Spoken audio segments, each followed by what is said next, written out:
Let's talk about how we know if an area is worth investing in using sites like AirDNA and something that I dub the Golden Triangle, which we'll talk more about.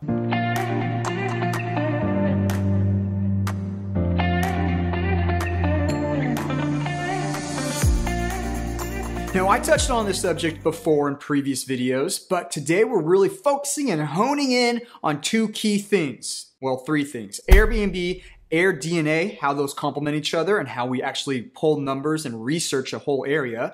And then the Golden Triangle, which always sounds a little bit strange to me, kind of inappropriate, but that's the name I gave it. Now, if you want more details while researching your specific area and you want to see the step-by-step process of how I personally analyze a neighborhood or a city before I go in there and invest, which I am doing in 2 separate states and cities right now, I broke it down in a really easy PDF with the spreadsheet that I use to help me run numbers on potential new short-term rental investments. It's all free on my new website that I just created this weekend that I slapped together. Go ahead, go over there. It doesn't cost you a thing. Just your soul. No, I'm just kidding. Just your email. And with that email, I am not the devil. I'm not going to sell it to corporation scammers or the government or anything like that at all. I use it to stay in contact with you when I upload new free stuff. And of course, when I am going to be releasing my new program specifically around building your own rental business. And at the pace that I'm going, working on this channel, I'm not sure you'll even get an email from me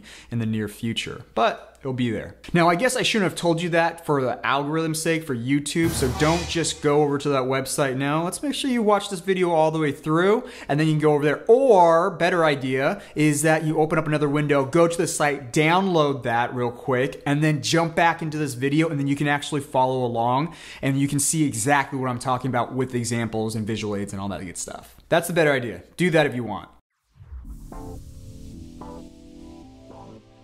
So by now, you either have the PDF in front of you or you can watch this without the PDF, but I'm gonna give you my 30-second disclaimer before we get into the meat of things right here, okay? There are 3 key things that you need to do before you jump into what I'm about to share with you. So make sure you don't ignore these 3 things because they will dictate whether you're successful or not and how financially successful you are. 1, who's your guest that you are catering to? Number 2, what type of space allows you to lean into an area of your expertise? And then number 3 is destination area. Now, too many new investors or beginners jumping into the real estate market or short-term rentals, they forget these 3 basic key items and they just want to get into making money. Now, that's a huge mistake because these 3 things dictate everything else that kind of follows along with it that we're going to get into here. All right, so I'm assuming that you have a place on the map that you want to be buying or purchasing in. Usually this area for me is usually about 50 to 100 mile radius. Now, once I've got this area figured out, I go into triangulation mode, which still always sounds like strangulation. It's a little bit weird, but that's what I'm thinking. I'm thinking triangles at this moment. Well, before we get into drawing triangles all over this map, what we're gonna do is we need to pinpoint 3 different areas, actually several different areas. The first one is the major cities that I believe most people would enjoy visiting or have a good reason to visit.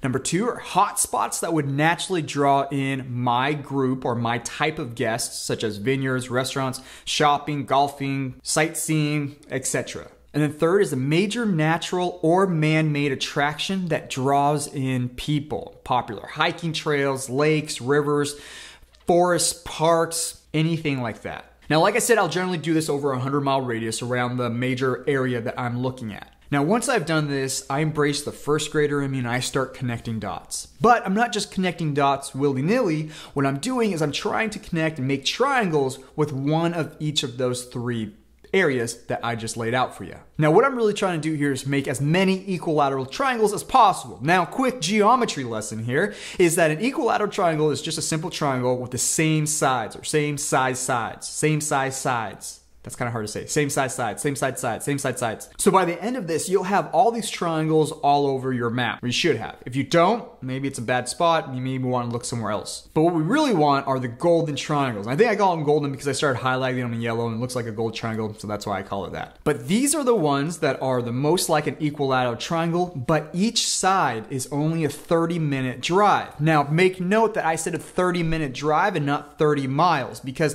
depending on your area, 30-mile drive could mean 2 miles, and then in some other areas it could be 45 miles, and then everywhere in between. Now, I easily double check drive times just by plugging, chugging addresses into Google Maps. Now, I'm not using this to the T of 30 minutes. Sometimes it's 32, sometimes 35, even if it's an extremely great area like a national park or something. I might even extend out to 45 minutes, but my overarching goal is to be within 30 minutes of all these places on each side of that triangle.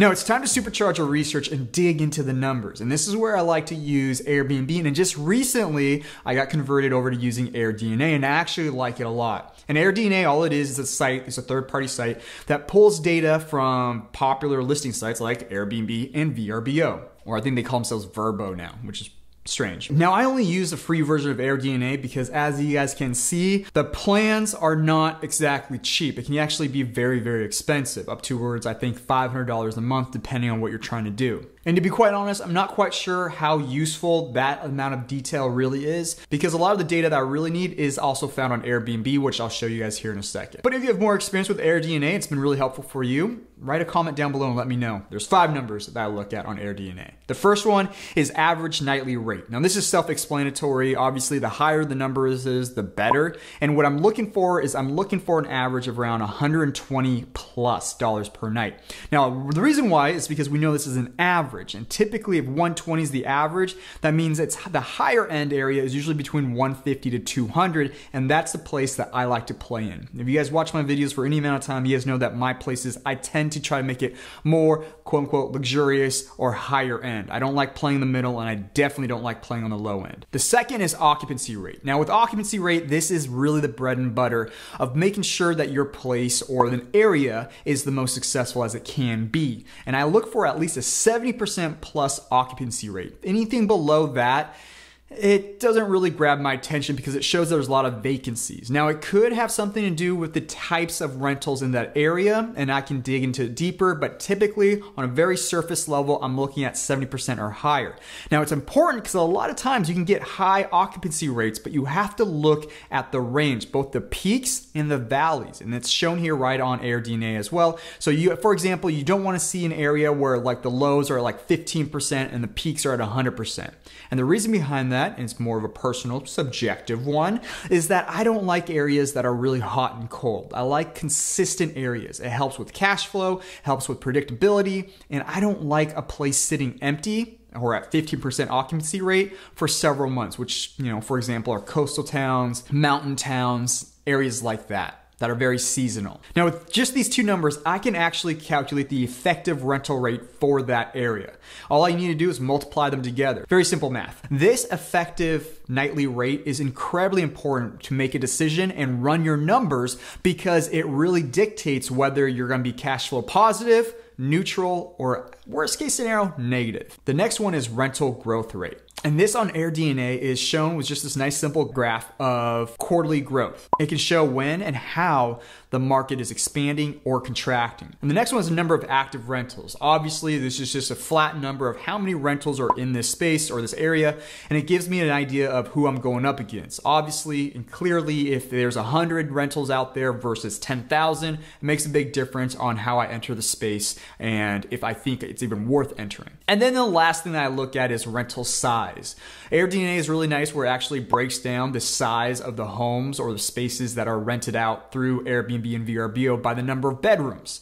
This will help show what people are attracted to and what people are offering. And so this can help tell us maybe there is a low demand for 2 or 3 bedrooms, or there's a really high demand for studios, and maybe there's a nice little niche to be carved out for spaces that are a little bit larger that can accommodate 2 or 3 couples. It just helps add some color to our research, and that's why I like using it. Now, AirDNA is all good. It's actually really nice to look at the numbers, and it takes a grand total of maybe 5 minutes or less to get a really good gut check of what's happening in a specific spot. But you really can't compete with the OG, Airbnb, right? The site has a ton of information and data for you if you just know how to look for it. Now, a lot of people I'm assuming you too, know how to use or how to navigate Airbnb, but it takes a little bit of an art and experience to really be able to navigate and use Airbnb to do the research that we want to do and find the answers that we want to find. Now, what we're looking for when we go on Airbnb are the types of properties being listed in an area, the quality of the properties that are in my niche or your niche, and the number of reviews for properties on the first page. And although AirDNA is extremely helpful, I would say that this information that I gather from Airbnb is far more valuable, and the AirDNA just supplements the data that I collect here. Just by spending about 15-30 minutes on Airbnb, this will show me exactly how many people are visiting this area, what season are people going there, and also my competition base and who's well established in this space and what are people really drawn towards. Are they drawn towards tiny homes, cabins, full houses, yurts, or anything else in between? And what I consider as well established is having at least 100 verified reviews on the Airbnb platform. Now, here's a good pro tip that allows me to really assess an area is I find a couple of well-established properties and I'll jump into their page and I will scroll down to the reviews and I will go and check out their earliest review. And what I'm interested in is the date of the earliest review. And then I can backtrack out and see how long they've been on the Airbnb platform, divide that out with some simple math of their total number of reviews, and that will give me the number of average stays that they have per year and then per month. That helps calculate what I can do, or helps me estimate what I can do, and then I can run my numbers off of that, again with the numbers off of AirDNA. Now, all these steps can take me anywhere between 30 minutes to maybe even several hours, really depending on what I drum up during the research process. But I want you to keep this in mind, is combine a good market with sound business fundamentals, and you will become financially successful in the long run. And when given the option, I really try my hardest to be different rather than better. Bonus points if you can do both. Go check out my new websites, kaiandrew.com, and download all the free goodies. And if you guys still want, I'm still holding consultation sessions. If you want to go over how to buy raw land, building your own place, getting into short-term rentals, glamping, shipping containers, permits, financing, all that stuff, book a session with me. Email and contact information just below in the description. Don't forget to like and sub, follow me on Instagram, all that good stuff. Other than that, I love you all. Kai out.